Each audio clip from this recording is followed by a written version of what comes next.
Dros y 100 mlynedd dwythaf, mae'r Adran Daearyddiaeth a Gwyddorau Daear wedi mynd o nerth i nerth ac mae bellach yn un o'r adrannau mwyaf o'i bath ym Mhrydain.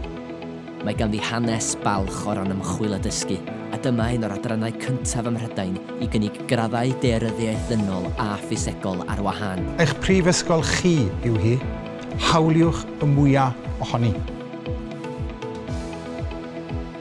Mae'r ymchwil hwn yn arwain y byd ac yn sylfaen i ddysgu ein hys yr addedigion, ac mae hynny'n ei dro yn ysbrydoli'r myfyrwyr ac yn sicrhau ei bod yn cael gwybod am y datblygiadau diweddaraf yn y maes.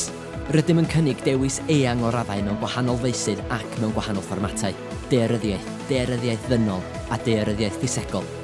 Rydym hefyd yn cynnig graddau gwyddor daear amgylcheddol a gwyddor yr amgylchedd.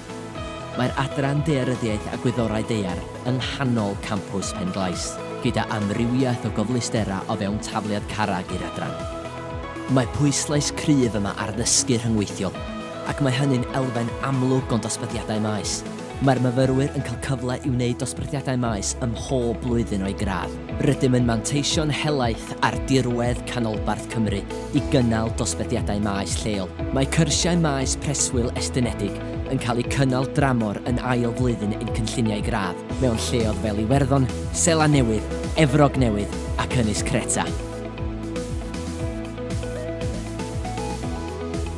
Dwi'n hapus iawn gyda'r pwyslais ar ddysgu mewn grwpiau bach.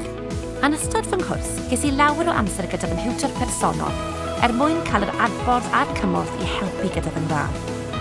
Mae'r amrywiaeth o gyfleoedd yn yr adran, fel y blwyddyn astudio dramor, wedi fy helpu i ddatblygu fy CV. Diolch Aber, a fy mharatoi ar gyfer y byd gwaith.